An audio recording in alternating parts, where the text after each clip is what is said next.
Welcome to Wednesday night Satsang. This Saturday is our well-loved annual holiday event, Making Spirits Bright Holiday Concert. Kick off your holidays with this festive, family-friendly musical extravaganza featuring Unity of Houston's blazingly talented band, soloists, and choir. Seize this opportunity to meet Santa and to gather round with family and friends for a rollicking fun show of seasonal songs, new and old, at 7 p.m. in our sanctuary. No tickets are required to purchase. We would love for you to attend and get in the holiday spirit with us.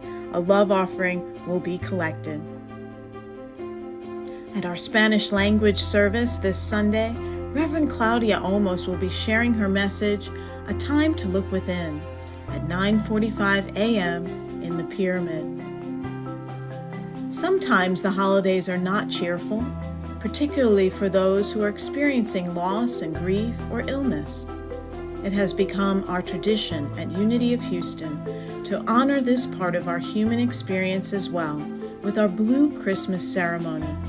If you are feeling the heaviness of the holiday season this year, please come and find comfort in the embrace of our community.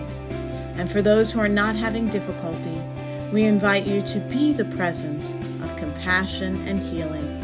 Sunday at 11 a.m. with Reverend Michael Gott in our sanctuary and live stream. At Wednesday night Satsang next week, we are continuing our series based on the book, What Are You? By Imelda Shanklin. Are you doing what you can with what you've been given? Within each one of us, there are hidden treasures and undeveloped gifts. However, they must be engaged in order to be developed and useful to the world. Your abilities will serve to improve your work and whatever situation you are facing when you become willing to work with your situation and the opportunity it is presenting to you. Join Reverend Jean Marie Eck for her message, You Are Equipped, Wednesday night at 7 p.m. in the chapel and online. Namaste. Welcome to Wednesday night Satsang.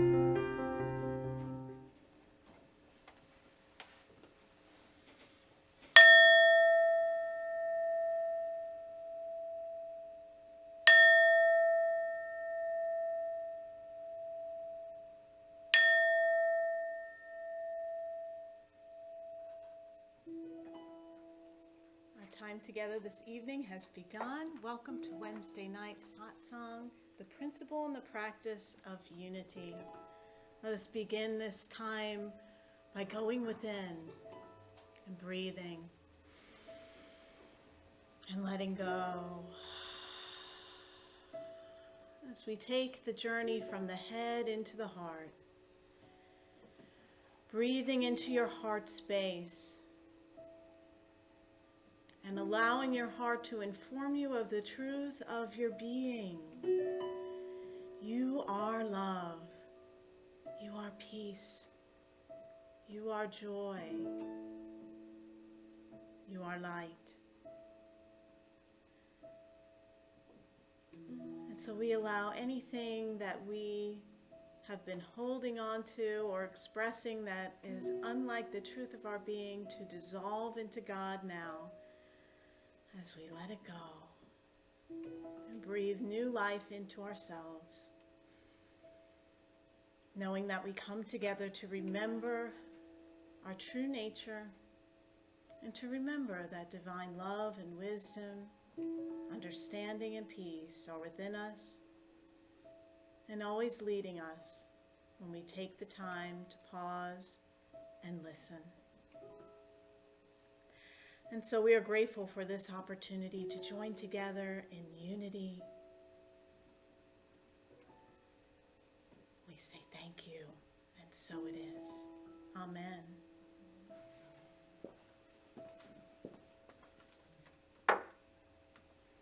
For our chants this evening, we are inviting you to join us in doing some body prayer. We spend a lot of time in our minds and with everything that's been going on in the world and in our hearts and our emotions and everything. It's so good to feel grounded into the body. And so these songs are repeat so that you can do the motions again and again, and helps to balance your brain and bring balance to your spirit. So this first one is our mantra chant, Satanama. Satnam means the truth within you. And as you sing the syllables, the mudra is to play your fingers like a piano.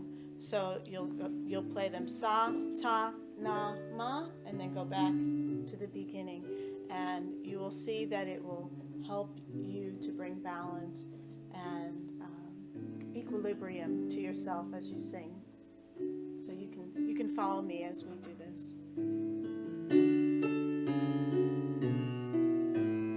Satanama,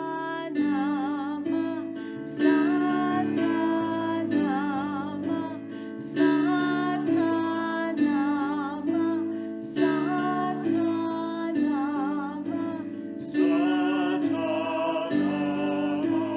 Satanama,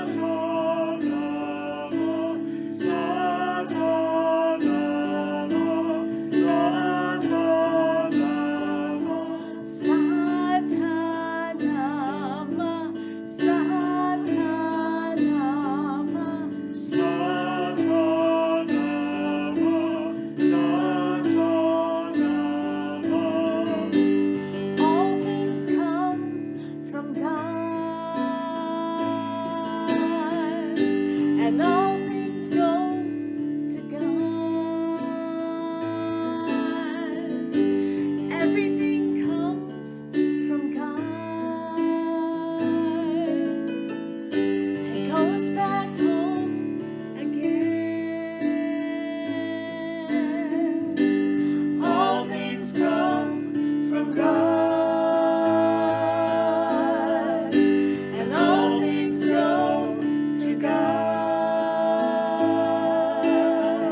body prayer with it as well. So I invite you to mirror me and join in the movement and the music together.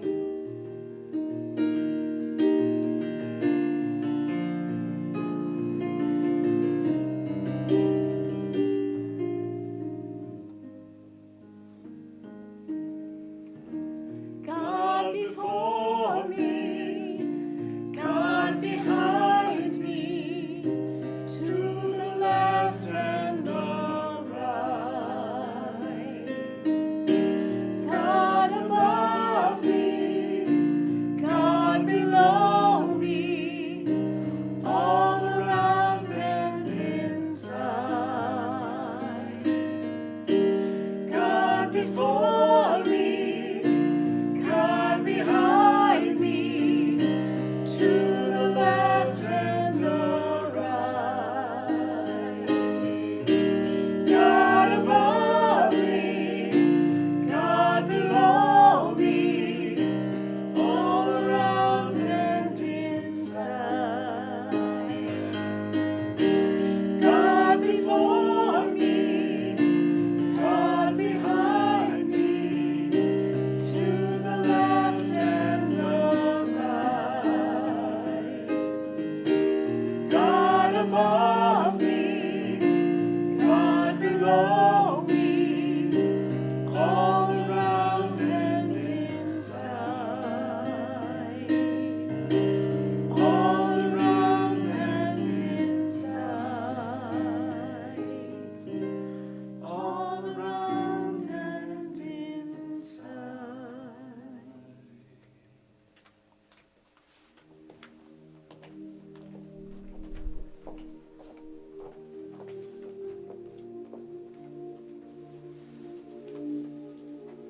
So now as we begin our time of meditation, our spiritual practice that we do here together, for everyone at home watching too, I invite you to arrange your body in a way that allows you to feel supported, in a way that works for you.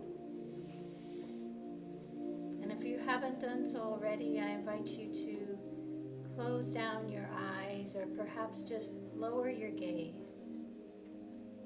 And let's just take a moment to breathe.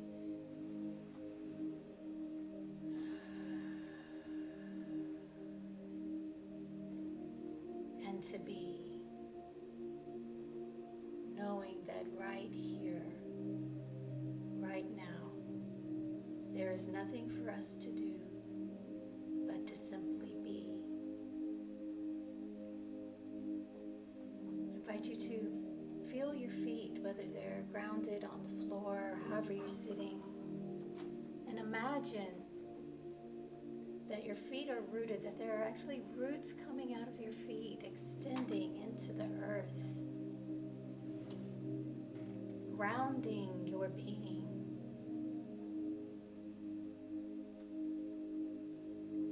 Now, if you can, I invite you to imagine that you are drawing your breath up from the very core of the earth, up through those roots, up through your entire being, up through your head and out.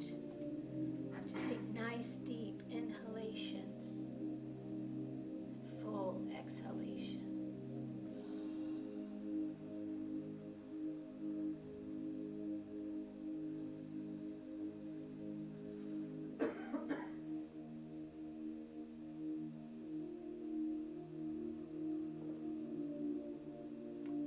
And when the mind begins to offer its thoughts, and it will, I invite you just to picture them as autumn leaves, each thought just drifting down slowly, cascading to the earth. We can observe them. There's no need to judge them, no need to control them. Just watch them gently going by.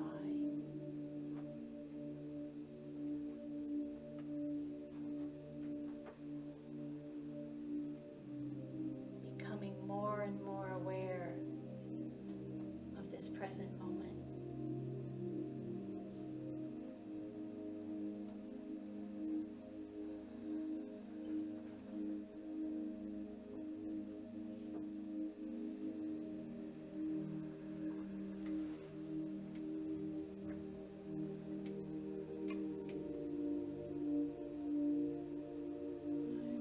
return your attention to your heart center. And imagine now that we can direct our breath in and out of our heart, filling it up with love, with light, luminosity, and then exhaling as a form of release, of surrender to this moment, of acceptance of the way things are right here, right now.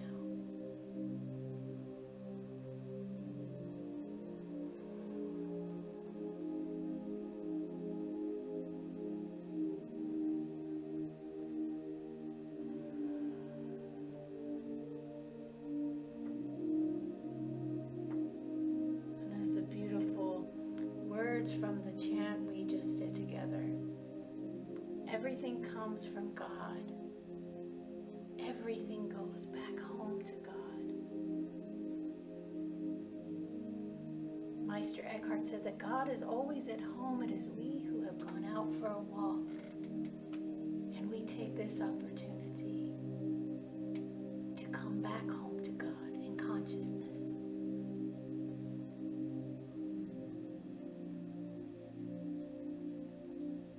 Knowing that whatever feelings or thoughts we have, we're in experience of expansion or contraction, of acceptance or of frustration, God is at home.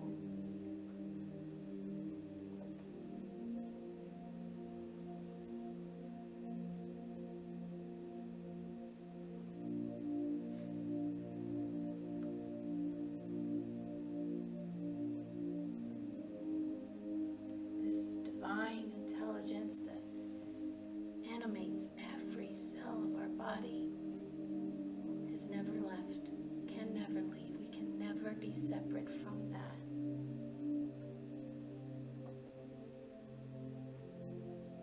We just bring ourselves back home every time.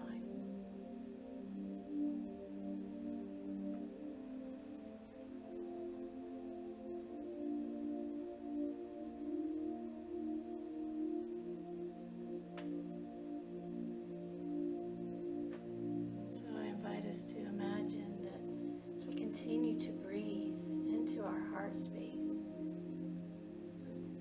feel ourselves being filled with light, that we begin to send that light out. See yourself extending that light out to everyone that's sharing the physical space with you right now. Knowing that we are all one in consciousness. We share the same light.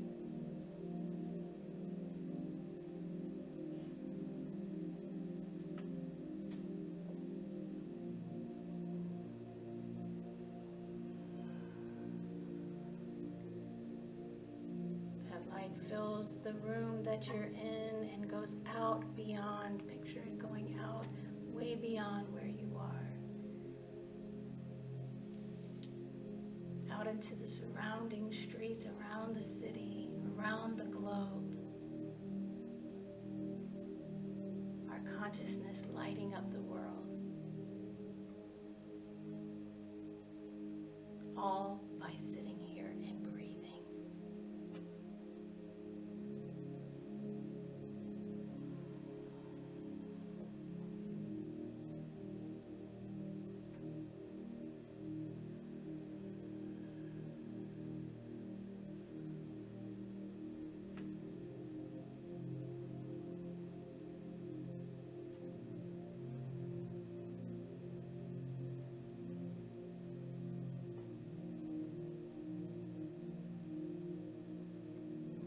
As we go forth for our time of connection, spiritual community this evening, I invite you for a part of your consciousness to remain in this space of knowing that you are whole, perfect, and complete, and there's nothing, absolutely nothing you need to do to become more of who you are. You are it.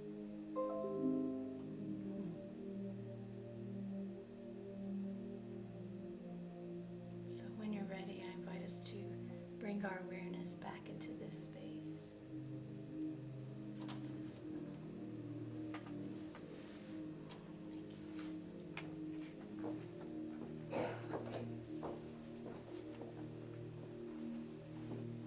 Thank you, Stacy. So as our attention has returned back to the space, we feel gratitude for this opportunity to have this experience together. Our Wednesday night Satsang service is a unique service that we created. It's not like anything else we offer during the week, and so we are grateful for the way that you bless us with your presence, online and in person, as well as your gifts. And so we gratefully receive your gifts now. I'm going to give my gift as well because I am blessed by this service, and so my spiritual practice is to give where I'm spiritually fed, and that's Unity of Houston. So I've just texted in my offering, and you get a wonderful message. Unity of Houston is grateful for you. Thank you and blessings. So it feels good to be appreciated, doesn't it? And so let us join together now as we give our gifts and send them off with our blessing to see them bless all others in the world. Divine love, through me, blesses and multiplies all the good I am and have, all the good I give and receive, and so it is.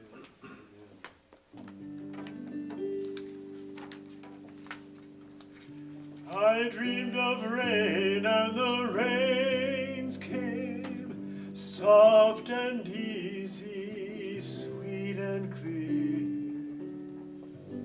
I dreamed of rain, and the rains came, and peace spread over the land. I dreamed of rain, and the rains came, soft and easy, sweet and clear. I dreamed of rain, and the rains came, and peace spread over the land. I dreamed of summer, and the winds changed, and the green was easy, and the rivers ran clear. I dreamed of summer, and the wind changed, and peace spread over the land. And the flowers bloom in the desert, and the air is fresh and clear. I dreamed of rain, and the rains came, and peace spread over the land. I dreamed of freedom, and the moon rose, and the way was easy, and the path was clear. I dreamed of freedom, and the moon rose, and peace spread over the land. I dreamed of freedom, and the moon rose, and the way was easy, and the path was clear. I dreamed of freedom, and the moon rose, and peace spread over the land. And the guardian stars are shining, and the night is bright and clear. I dreamed of freedom, and the moon rose, and peace spread over the land. I dreamed of heaven, and the earth sang, and the sound was easy, and the song was clear. I dreamed of heaven, and the earth sang, and peace spread over the land. I dreamed of heaven, and the earth sang, and the sound was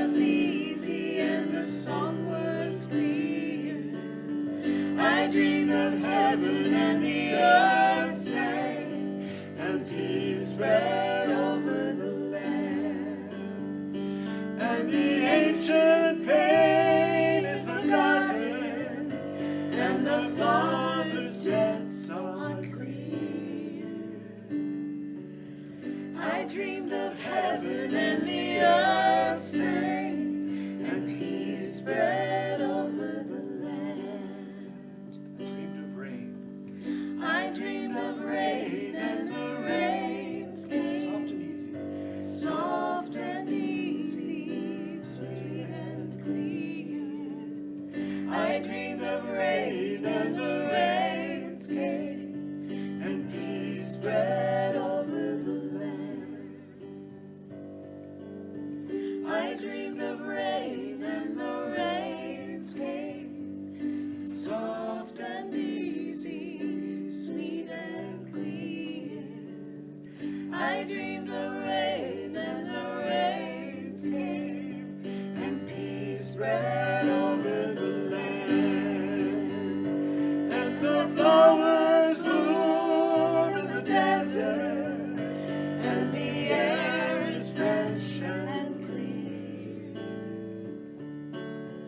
I dreamed of rain, and the rains came, and peace spread over the land. I dreamed of rain, and the rains came, and peace spread over the land. I dreamed of rain, and the rains came.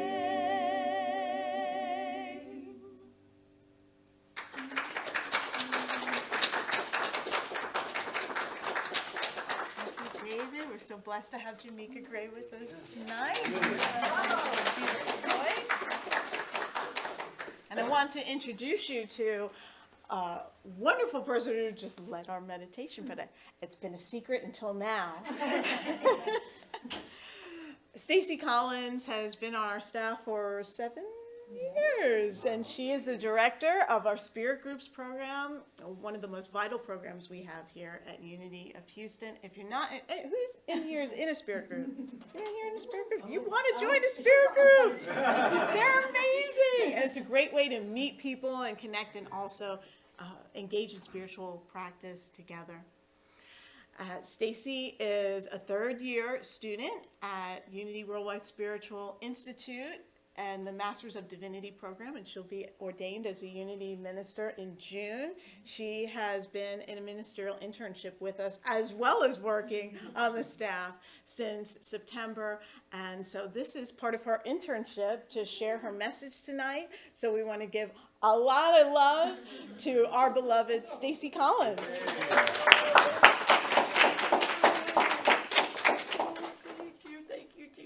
So grateful to be here with all of you, and I'll wrap up my talk as soon as everyone's in a spirit group, so the quicker you sign up, the quicker we can get out here.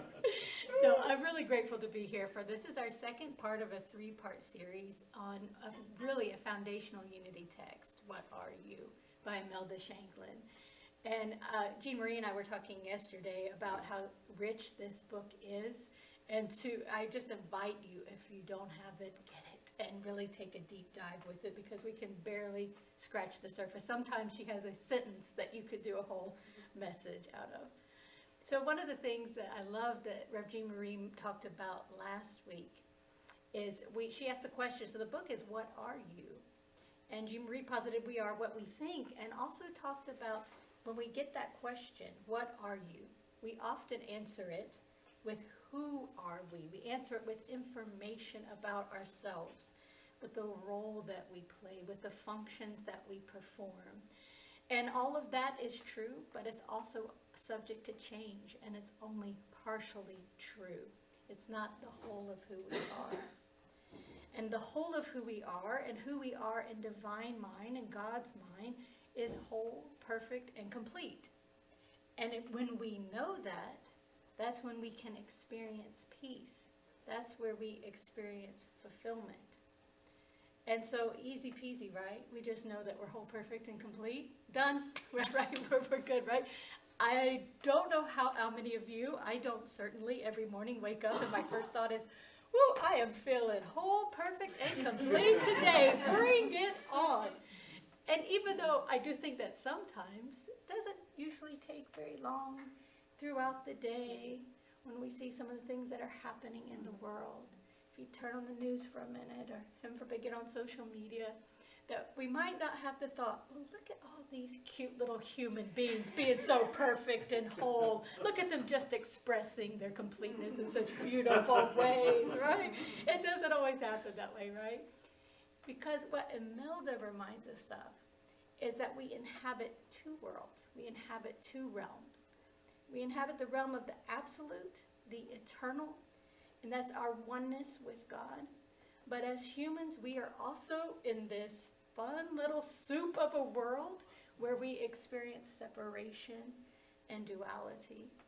And that world is very alluring, right?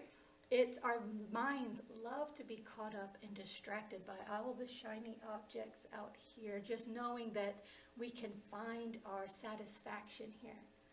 But that never can happen. And so Imelda calls that when we are stuck in that realm of thinking that this is all there is, and if I arrange the circumstances in a way that is pleasing to me, I will be fulfilled and it will happen one day. That is called spiritual amnesia. Spiritual amnesia. And so we all have it to varying degrees at different times. And our purpose is to wake ourselves up from it, because we will never be satisfied until we do. And it's not a one and done. It's not something we do once. It's a process. We continually awaken back to God. Awaken. Just like that beautiful chant. We come back to God. We come back to God. It's something we keep doing. And so we catch ourselves. That's part of our job, is to catch ourselves when we have this spiritual amnesia. And I love this so much, what Imelda says. When we're in this state of spiritual amnesia, we create dragons and then we cower before them. We create our own impediments to our freedom and then believe that we're in bondage. And so what I would like us to look at tonight are some species of common variety, garden variety dragons that appear in our own lives, so that we might learn how we can transmute them. I don't want to say slay dragons. I like animals, even if it's imaginary. I don't want to slay them. I think that we can transmute them. So the first dragon we're going to look at is the fear dragon. And I love the story from the book, What Are You? Imelda is such an accomplished storyteller, and apparently she has been since she was a young girl. And so this story comes from when she said she was in her mid-teens, and she had a couple of friends over. And they were in a very isolated farmhouse. And it began to get dark, and they were alone, and the winds began to howl, and there were giant trees outside of the house, and they were bashing up against the windows, and the girls became frightened, and they knew Imelda was famous for her ghost stories. Oh, no. So they asked her for a ghost story, and she was all too delighted to do it. And she talks about in the book, she was a little bit evil. She said the more terrified her friends became, the more gruesome details she would add to the story. And she was just loving it, seeing them just gripped in terror until something happened. And all of a sudden, she said it was like a switch. She became paralyzed with fear. She began to believe the story that she was telling. She said that she was almost in a trance, like she couldn't move, and her friends realized what was happening. They ran over and shook her, and they were laughing at her. And she vowed to never tell such a tale again, right? So this is a beautiful example of what she means by we create dragons and then cower before them. She created this story, and then she actually believed it. And I love that in the story, it was her friends that shook her out of it. Because oftentimes it's easy when we see someone else that is worrying about something that is creating a dragon in their mind, we can say, oh, they're making that up, But for our own dragons, it might be a little bit harder for us to recognize them, right? But we can. And so, and it's essential so that we can free ourselves. So I have a dragon story of my own I would like to share with you. And this involves driving in Houston. So back when I was younger, younger, I was not a very confident driver, especially in big cities.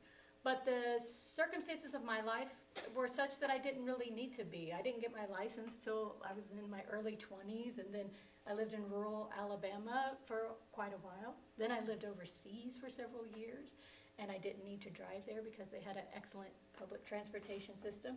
So when we moved to Houston, it took me a while to get adjusted. And I was a very nervous driver when we first moved here. I couldn't believe, I'd never seen highways like this, right? My kids made a lot of fun of me for it. But I acclimated, and I began to be more comfortable. But then something happened the past couple of years when we haven't been needing to drive as much, right? And then my husband and I started sharing a car. And we go to the office on the same day, so we're commute buddies, which is sometimes fun and sometimes not, because he is a very confident driver, I can tell you that, which is a topic for another time, but anyway, I digress. So I found myself starting to feel stressed about driving again. And all of a sudden I started hearing stories from other people too that were corroborating these dragon I was creating, saying, people in Houston are angry drivers. I see people being violent on the road. I see people being impatient. Nobody's paying attention. You know, you talk about Houston drivers, people will corroborate that story with you, right? But I began to realize, wait a minute, I'm feeling so much stress and anxiety. I'm believing that all these people out here are angry and not paying attention and all these things. I don't want to experience this anymore. And so for me, what I decided to do is just a very practical thing, was that every time I went to get in the car, before I started the car, I would do what I call a little mini meditation. I don't time it or anything. I just take several conscious breaths. And what I mean by conscious breaths are just allowing myself to fully inhale, fully exhale, not to think anything, not to do anything, just be. And then I feel something switch. I feel myself calm. And then in that place, I would affirm. I would see the pathways going toward clear. I would send everyone who is on the road love. I would imagine that they were all at peace in their commute and wherever they were going. And so I began to experience peace pretty quickly after this driving. And then a few weeks in, something really interesting, I think anyway, happened.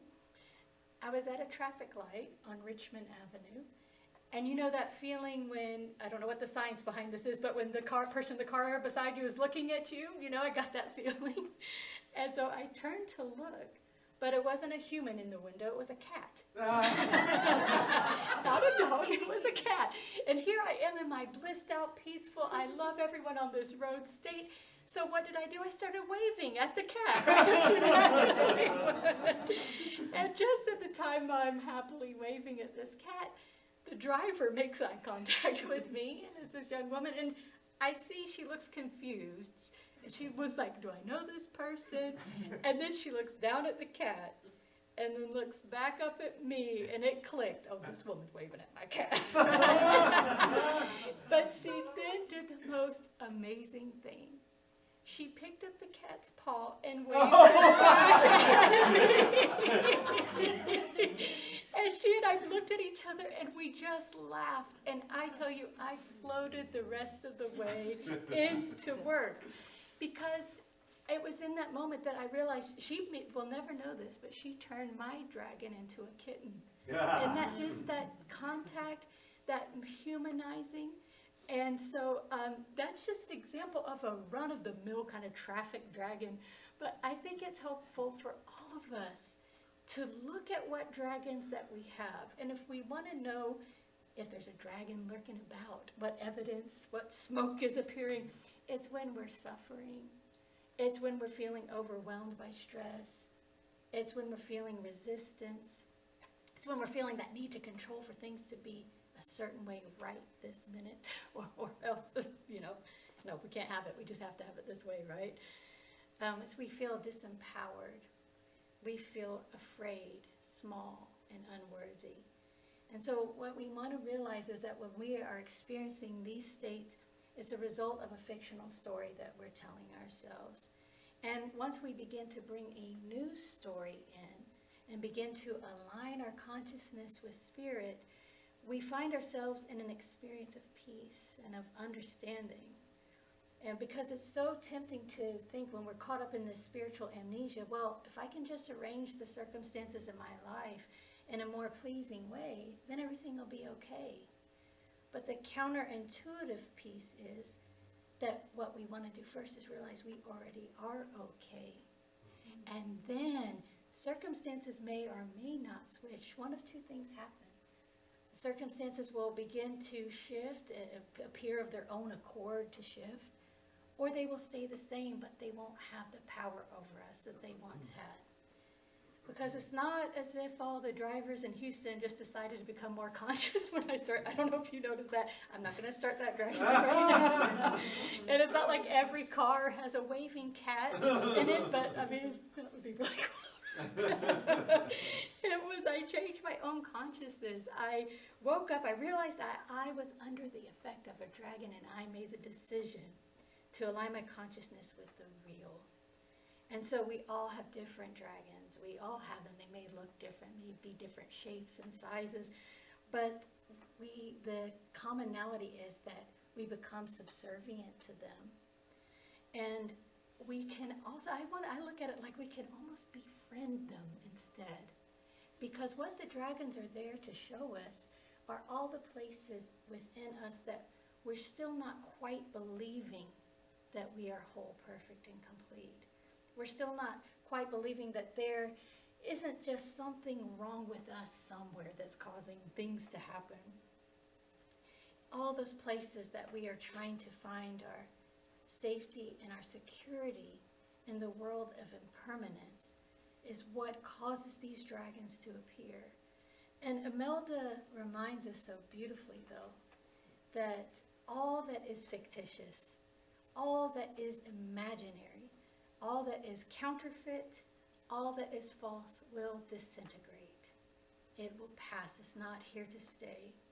So trading those dragons for kittens, or however you want to look at it, is one of the stepping stones on our way back to ourselves. And it's all about part of the process of discovering our real identity that lies beyond and transcends this realm of form, this realm where it's our five senses are the only things that can tell us what is happening when we stay in this realm. But there's so much more beyond that. And when we have access to that, when we consciously align ourselves with that, we see that that's where our real power lies. So another species of dragon that I think that we all grapple with is the dragon of change. And the impermanence of things applies not just to stuff, and not just to the stuff that we label as bad, but the stuff that we want to hold on to as well. And Reverend Jean Marie gave a beautiful talk this past Sunday called Holding On and Letting Go. And I invite you to watch it if you haven't yet already. You can find it on YouTube or on the website. And it's really a beautiful, beautiful talk about the power of letting go and what happens when we don't want to let go, right? And Imelda would have loved that talk because she was very clear about the fact that the roles that we play, our bodies, all of these things that we see are impermanent. It's that this too shall pass, right? And sometimes when something bad's happening, we can think, oh, this too shall pass. Oh, thank you, God. But then when something really is good happening, oh, the realization, this too shall pass. Not the essence of it, not the essence of the love, the compassion, whatever that essence is, but the form that it takes will pass. And letting go isn't always easy, and we have very complex human emotions around it, which is very natural. But it only becomes a problem when we argue with what is, when we insist that the world look a certain way. And so when that happens, we cannot find our freedom and fulfillment in that, because the world will not bend to our will. It doesn't work like that, you know. The world isn't necessarily here to make us happy. I don't know if you noticed that, but it is here to help us wake up. And that's what we can use it as. And, you know, I think this is what Jesus was pointing to when he says that Those who will lose their life will find it, and those who will find their life will lose it. When you're finding your life, when you're defining it in this realm of form, and this is all you're focused on, you are cutting yourself off from the real experience of life, the realness, the fullness that wants to come through and express as you.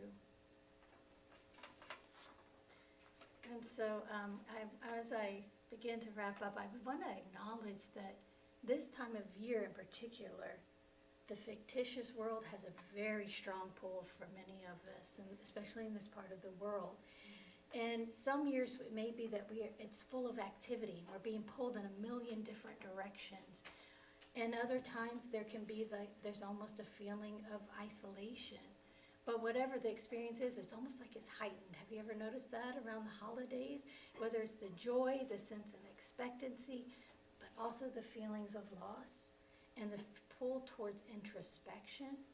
It's time of going within. All these kind of things are all happening at once, and it can be kind of discombobulating, but it's a normal part of the experience. And so when we're in that, I just want us to be aware that the biggest, most ferocious dragon we can create, and it's absolutely fictional, is the idea that we're alone in it.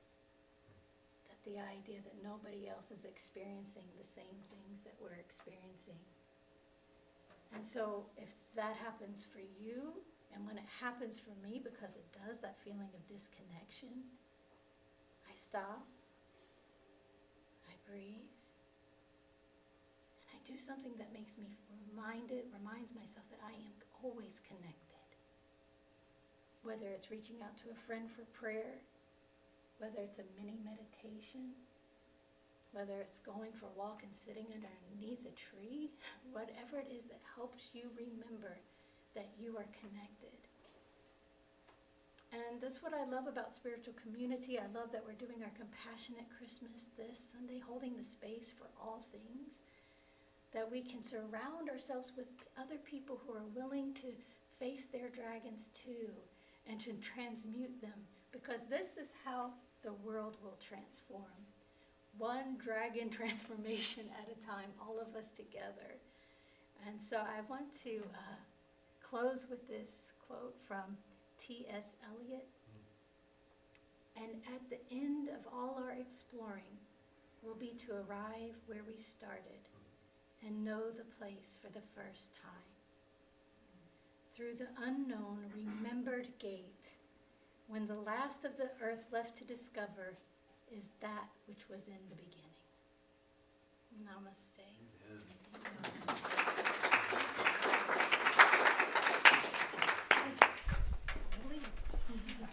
You're not going in. Thank you so much, Stacy, for sharing your wisdom and your compassion and your experience. I'm going to be looking for that cat. I just hope I get to see it. Gosh, as you were sharing about the holidays, and I also thought about Imelda's scary stories that she believed. There's this song, this Christmas song, The Most Wonderful Time of the Year, and one of the lines, it talks about the different things of holidays, and it says there'll be scary ghost stories. And I always thought, who wants scary ghost stories at Christmas? I thought, A Christmas Carol is probably the scary ghost stories. You really touched on a point about the holidays, and that it can bring up not just joy and celebration, but also pain for people. It can be a hard time, especially if you're experiencing isolation and loneliness or a loss. So it really is such a blessing to be part of a spiritual community that acknowledges that and allows that to be seen, what we're going to be experiencing on Sunday with Compassionate Christmas service. So, I love the metaphor of the dragon, that we manufacture our own dragons and encounter before them, and it is insidious, isn't it? But creating the framework for it makes it almost playful now whenever we encounter it.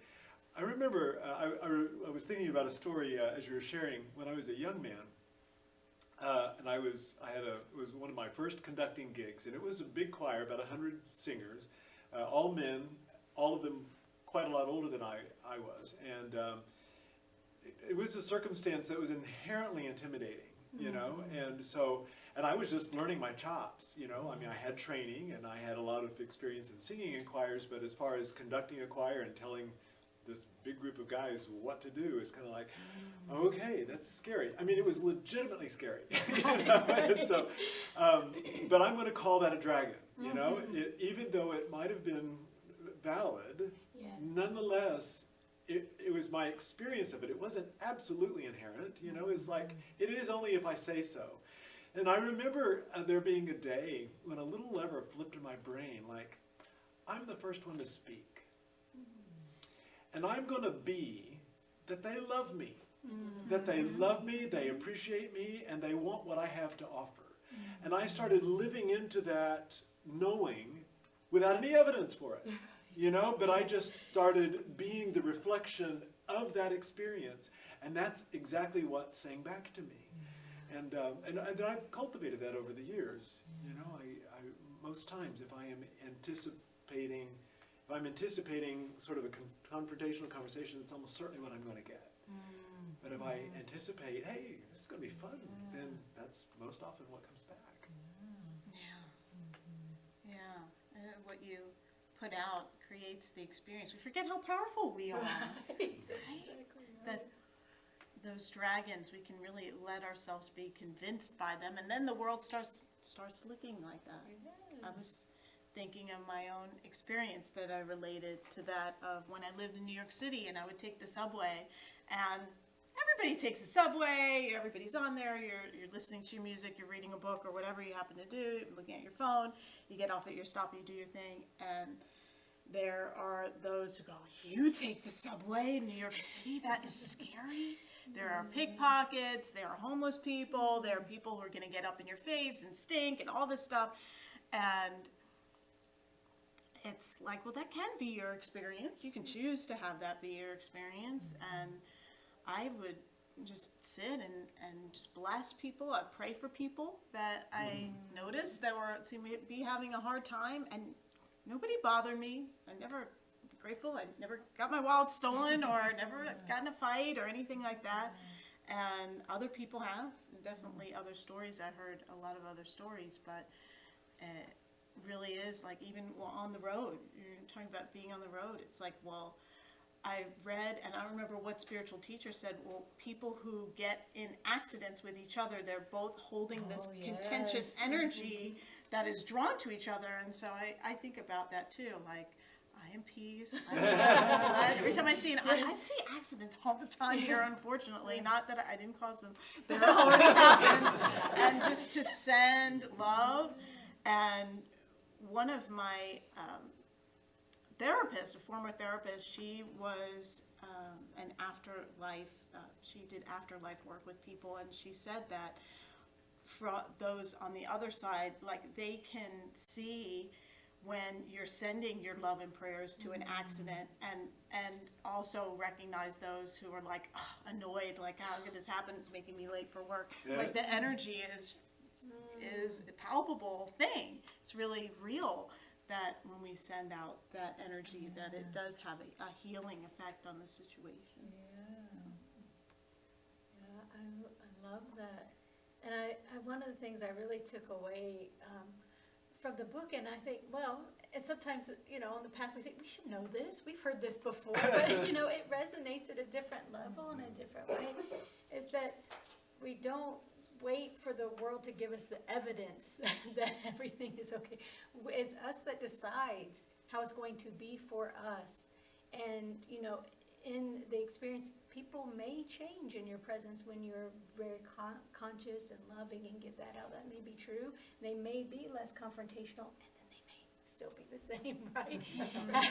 However, that's not in your realm of control, first of all, and you will remain unchanged. You will remain in that space of peace, and you will attract like to like, right? You will attract synchronicities and high vibrational beings to your realm too. And too, though, the world's always going to have, no matter for that, the world's always going to have things that cause us to create dragons around them, right? And so it's just bringing ourselves back home. Right. I would characterize a little of what you're describing as an experience of injustice. I want to paint it red for just a moment. When injustice really is visiting on us, you know, we watch an accident and it's causing us to be a little bit late, and then we say, and we take it almost like it's personally, like, why did they have that wreck to ruin my day? You know, like, that is fully manufactured, right? But if, on the other hand, somebody really is, I wouldn't say necessarily intentionally, but maybe, but whether it's intentional or it's consequential, their actions are an injustice to me. Objectively, it would be evaluated that way by a critical mass of people. I have recently been toying with the idea that that's about them. That it's only injustice if I'm complicit. But if on the other hand, I can allow them to have their experience of dispensing injustice and just let it live over there, then not only am I able to stay in my center, but then it actually elicits my prayer support. You know, it's kind of like what you're saying. The dragons can kind of be not necessarily friends. What did you use? You could befriend them. Yeah. They're an invitation to look at where we are still growing, where we didn't. Oh, I didn't realize I had that blind spot. Isn't that interesting? So I'm experimenting with that a little bit. That when I am feeling hurt for whatever reason, to recognize that, no, I don't have to make this about me. That can be, that can just reside over there. Yeah, definitely. And our Monday meditation sangha, we've been talking about equanimity and what that means to live in that place where you're at peace with everything. It doesn't mean you don't have opinions or feelings about it, but it's just like what Eric Butterworth says, you're disturbed because you're disturbable. So check in, like if something's really bothering you and it's not your stuff, it's someone else's stuff, what is it in you? Right? So that's meaningful to me. Just check in that way. Stacy, that was great. Oh, I'm sorry, you were going to say something more? Well, I just want to say, and what I love about your example too, is then the incident stops with you. Whereas if you engage and you, even if you are right in doing so, fight it with that energy, that same combative energy, then it just keeps perpetuating. And then you go about your day and you're cross with other people, and then they're cross with, you know. So you can be the one that ends the cycle of the energy in that moment. And then you become the real, right? Yes, right. And the fictitious stuff. Beautiful. Thank you so much, Stacy. Truly, that was great. Thank you. So let's turn to prayer now as we close our eyes and breathe once again.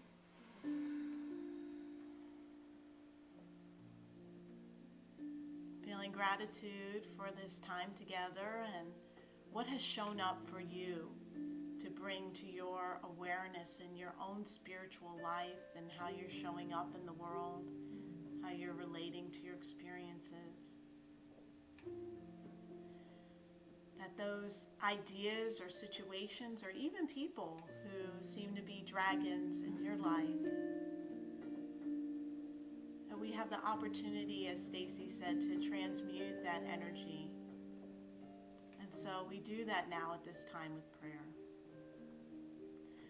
And so we invite you now to share the names, situations, or conditions that you'd like to see transformed,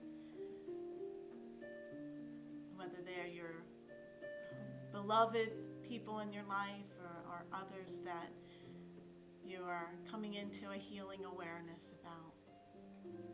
Hold a prayer for the world. Whatever you'd like to share, we open the space now for you to speak those names aloud.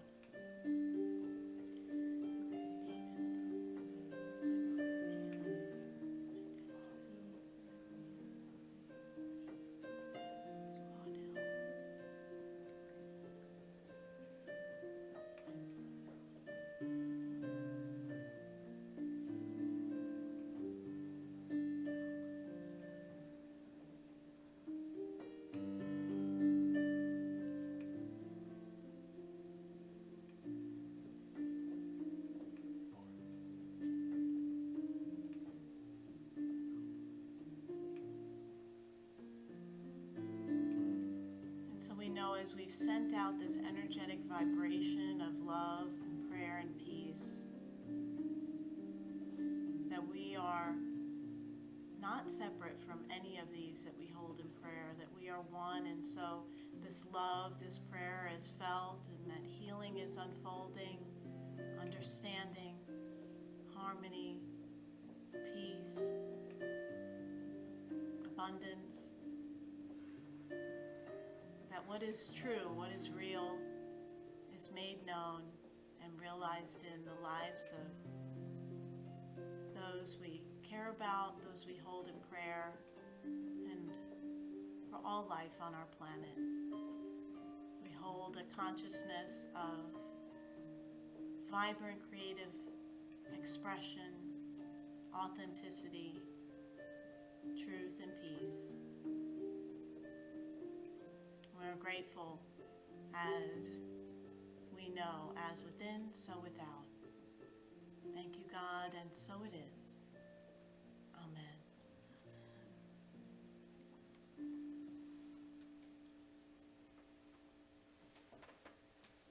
And so we will close our time with our metta practice. By the power of this practice, May all beings have happiness and the causes of happiness. May all beings be free from suffering and the causes of suffering. May they know the sacred joy that arises in the space beyond suffering. May they rest in equanimity that knows no grasping or hatred. May they experience the equality of all beings. May my practice be of benefit to all. Namaste.